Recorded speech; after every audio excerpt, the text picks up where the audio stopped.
Proof में ये सबके श्रेणी के एन में पद तो लिखे, इनका टोटल करना है,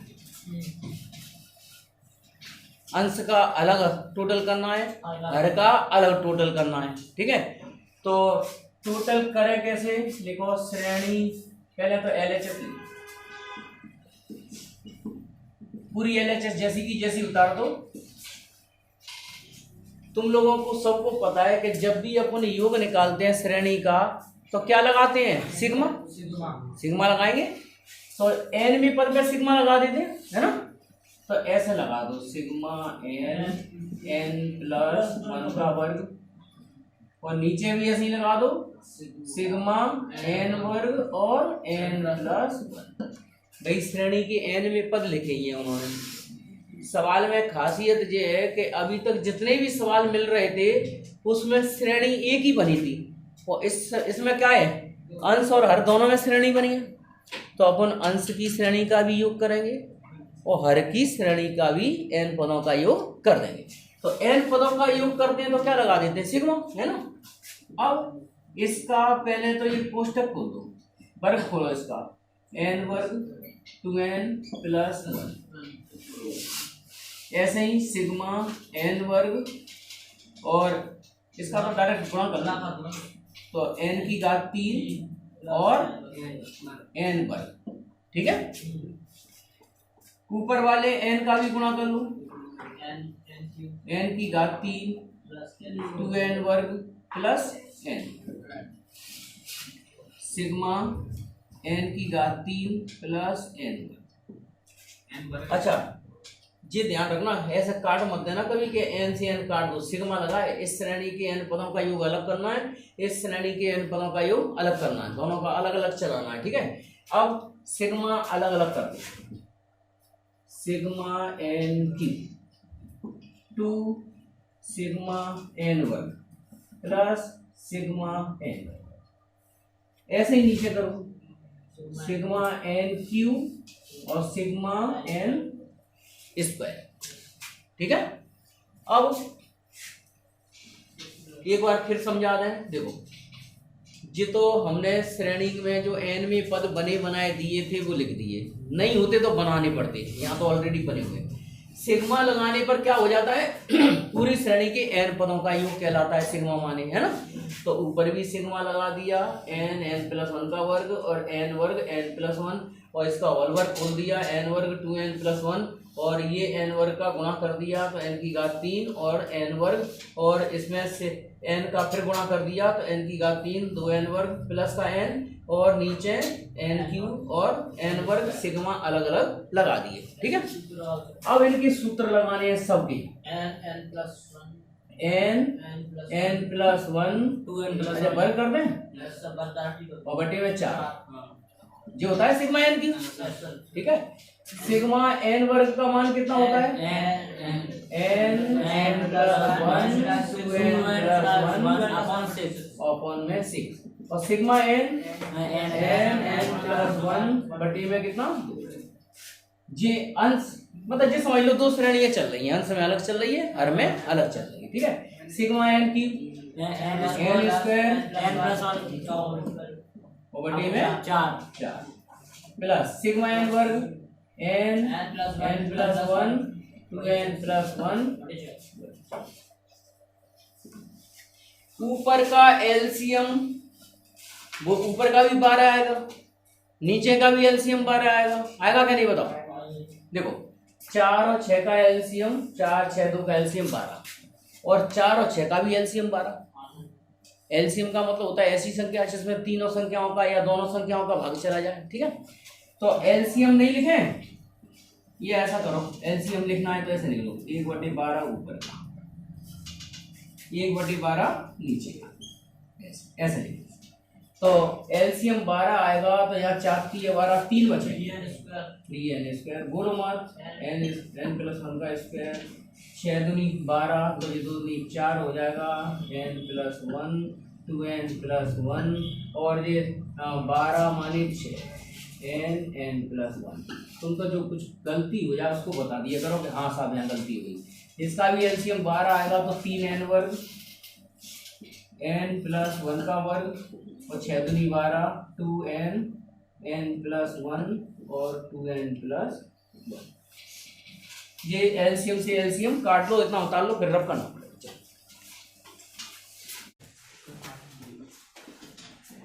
n+1 ये कॉमन निकाल, तो यहाँ क्या बचेगा 3n n+1 बचेगा। इधर इस n और n+1 निकल गया तो ये 3n n+1 बचेगा। यहाँ पे क्या बचेगा 4 और 2n+1 और आखिरी में 6 अकेला। ठीक है, नीचे से कॉमन निकालो n और n+1 3n n+1 +2 बस 2 केवल बस 2n+1 हाँ 2 और 2n+1 2n+1 ये और ये काटा गया। काट दो। अब ये गुणा कर दो 3n² 3n स्क्वायर + 3n 4 दूनी 8 है। बोलो मत सबको सुन दो। देखो 3n स्क्वायर प्लस का 3n फिर 4 का गुणा इससे किया 4 दूनी 8 माइनस के 4 मतलब प्लस के 4 और प्लस के 6 और नीचे 3n स्क्वायर प्लस का 3n 2 दूनी 4n और प्लस के 2 3n वर्ग 8 और 3 11 6 और 4 10 और 3n स्क्वायर प्लस का 7n और प्लस के 2। ठीक है, अब इसके गुणनखंड सोचो जब तक क्या होंगे, अंश में कितना गुणनखंड होगा, हर में कितना इसके फैक्टर्स होंगे।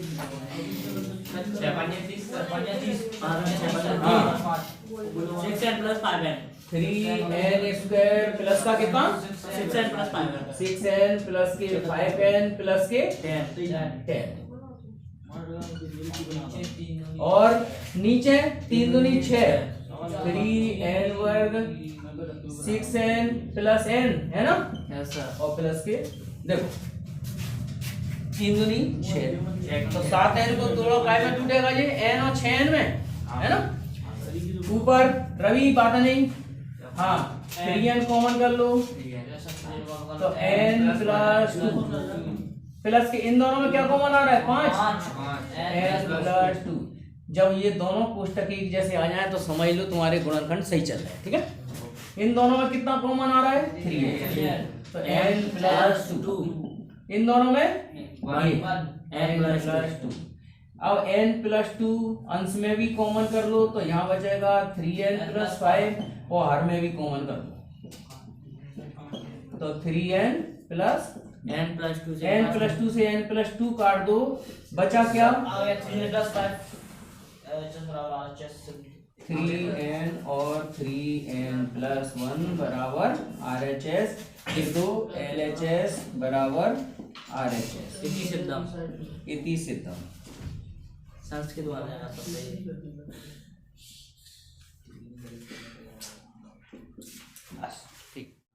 और जी कह रही है कि मैं अगला जो शेष बचा है धन, शेष कितने बचे हैं 6,000, अगला जो पैसा बचा है उसको मैं 500 वार्षिक किस्त के हिसाब से दूंगा।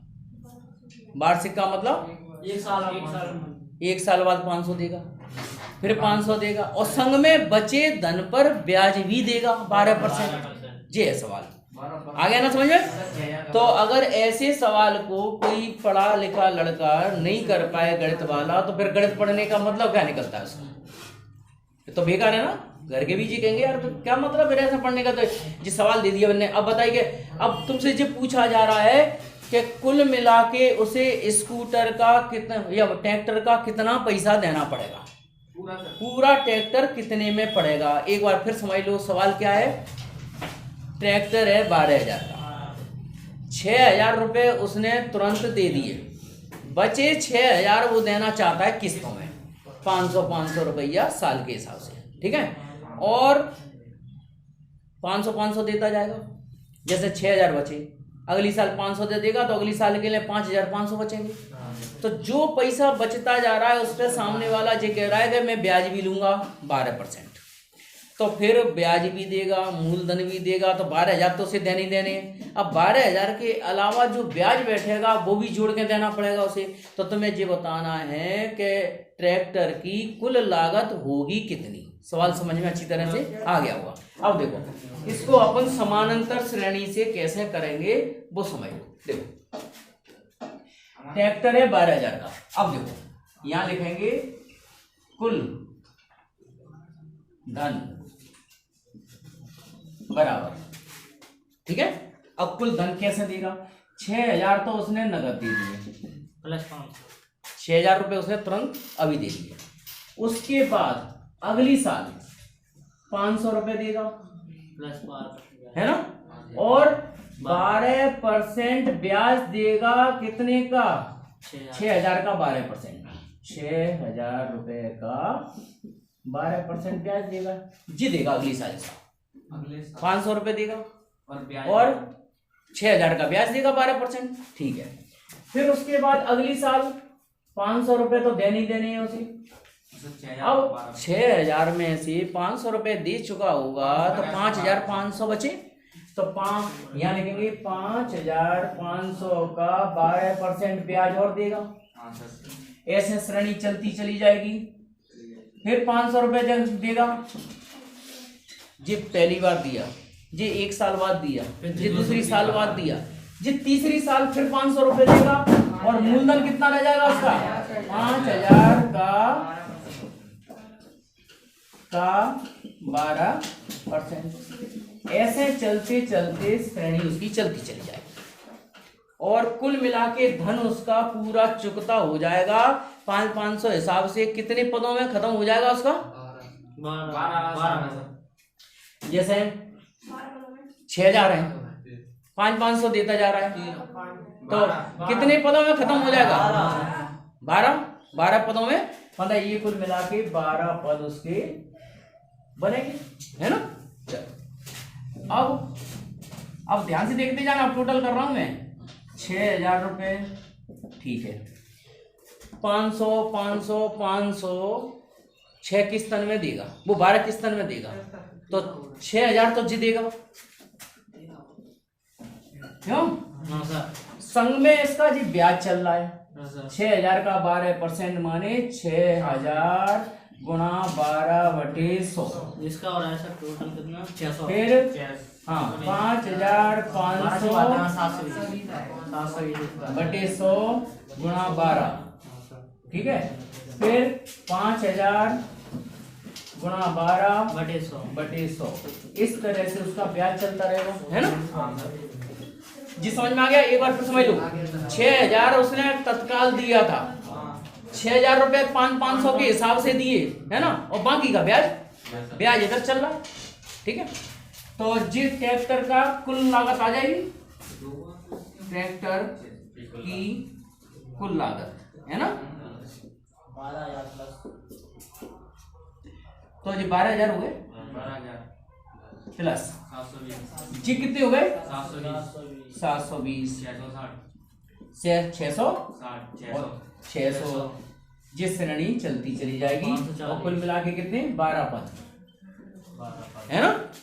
12 पदों में चलेगा उसका, 12 साल का हिसाब चलेगा। तो 12,000 प्लस समानांतर श्रेणी अब चालू हो गई कि नहीं बताओ? समानांतर श्रेणी। अब हम समानांतर श्रेणी का उपयोग कर लेंगे। तो ये कुल पद कितने हैं? 12/2। पहले सूत्र लिखेंगे, डायरेक्ट लिखना है। चलो पहले सूत्र लिखें, n/2 2a + n-1 × d, ठीक है। 12,000 n माने 12 पद हैं, 2 720 प्लस 12 माइनस 1, 12 - 1 डी कितने का है? -60 का है। नहीं हिसाब रख लेना, नहीं तो यहीं कर वो घोटाला हो जाएगा। श्रेणी घटती नहीं जा रही। हाँ तो 660 में से 720 घटाएंगे तो माइनस के 60 आएंगे। अब इसको हल कर लोगे पूरा तो उत्तर आ जाएगा 12,000 प्लस ये 6 रह गए होंगे, है ना। 720 के दुगने कितने हो गए? 1440 1440 22 पे 780 12 एकम 12 11 और 640 660 माइनस ही हाँ सर है ना। तो 12,000 प्लस 6 गुणा 14,040 में से 660 घटे तो कितने बचे? 780 780। तो 12,000 और 6 8 8 48 की 8 लगी 4 7 42 42 और 4 46। इतना ब्याज हुआ है, ब्याज सर 4,680 ब्याज हुआ है। तो कुल मिला के कुल लागत कितनी हो गई? 16,680 कुल लागत 16,680। 16,000 12 16,680 रुपए का ट्रैक्टर पड़ेगा जो उसने 12,000 में खरीदा था। और सर वो 500 रुपए से तो दे रहा है क्या? और मैं सही कही नहीं 14,500। बताओ 500 दे भी रहा है तब भी उसको ब्याज सही देने का पड़ेगा। बताओ क्या चाहिए सर? सर वैसे ब्याज कितने लगता है? 12% डेढ़ ही हुआ तो यार ये तो 12% लगा है। एक व्यक्ति कितने से प्रारंभ करता है? 4 पत्रों से। 4 पत्र बेचता है। तो प्रश्नानुसार श्रेणी बनेगी। प्रश्नानुसार श्रेणी पहले भेजे 4, फिर 4 दोस्त। अब एक 4 भेजेगा तो 4 चौक 16 हो जाएंगे। दूसरा दोस्त भेजेगा 4 का वर्ग, मतलब अगले हिस्से में इतने पत्र चले जाएंगे। देखो पहले भेजे 4, फिर 4 दोस्त 4 भेजेंगे तो 4 चौक 16 हो जाएंगे। फिर सुनो 4 चौक 16 दोस्त हो गए। अब 16 दोस्त फिर 4 16 चौक 64। तो 4 की घात 3 ऐसे पद चलते चले जाएंगे। 4 की घात 8 तक चलेगा पद, ये लिखा है ना 8वीं श्रेणी तक। अब अपन इन सब का करना है टोटल, कुल कितने पत्र हो जाएंगे।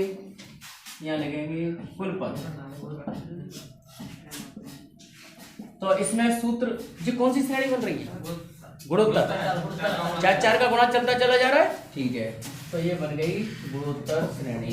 बस यही पहचानना पड़ता है इसमें कि गुणोत्तर श्रेणी बन गई। गुणोत्तर श्रेणी के n पदों का योग, हाँ गुणोत्तर श्रेणी के n पदों का योग क्या होता है सूत्र? 1 a r की घात n -1 बटे r -1। तो इसमें प्रथम पद कितना है? 4। और गुणा सार अनुपात भी कितने का चल रहा है? 4 का। पद कितने हैं? 8। ठीक है। तो ये आ जाएगा 4 की घात 8 और 4 -1। ठीक है। 4 की घात 8 कितना होगा करके देखो। 4 गुणा 4 गुणा 4 गुणा 8 बार करो। ठीक है। तो 4 गुणा 4 गुणा 4 और यहाँ तक कर लो। 4 चौक 16 16 चौक 64 और 64 गुणा 4 कितने हो जाएंगे? 4 चौक 16 6 2 से 56। क्यों 2 से 56 हो गए? तो 2 से 56 कर लो। 2 से 56 कितना? 65 हाँ 65। क्यों 2 से 56 गुणा 2 से 56 कितना आ रहा है? 65 536। मान ले सही बात तो आई। सही है। चलो अब इसमें 4 गुणा इसमें से 1 घटा दो तो 65 535 बटे में 3 से कट रहा है। क्या जगह कटेगा तो कटना तो पड़ेगा। 15 3 18 4 गुणा 3 से 3 दूनी 6। हाँ 3 दूनी 6 3 एकम 3 बचे 2 3 8 24 3 चौक 12 3 5 15 और बटे में रह गया 1, है ना। हाँ 4 का गुणा कर दो इसमें। 87 कितना? 87 380। ठीक है। 4 पंजे 20 की 0 4 चौक 16 16 2 18 की 8। ठीक है। 4 पंजे 20 की 0। ठीक है। 10 की 2 4 चौक यही है, सही है, चलो ठीक है। अब सुनो, इतने पत्र भेजे जाएंगे मगर एक पत्र का खर्चा कितना है? 50 पैसे। तो इस पे कितने लगाएंगे? 50 पैसे माने आधा रुपया। आधा कर दो, इसका आधा कर दो, तो यहाँ लिखेंगे कुल लागत। यहाँ लिखेंगे यदि एक पत्र की लागत हाँ कितनी है? 50 पैसे। क्यों? या 1/2 रुपए कह सकते हैं, है ना? इसलिए 8,000 मतलब 87,380 पत्रों का लागत। 43,690 तो 87,380 गुणा 1/2 तो कितना? आधा कितना आ जाएगा? 2 चौक 2 3 6 2 6 12 2 9 18 इतने रुपए लग जाएंगे।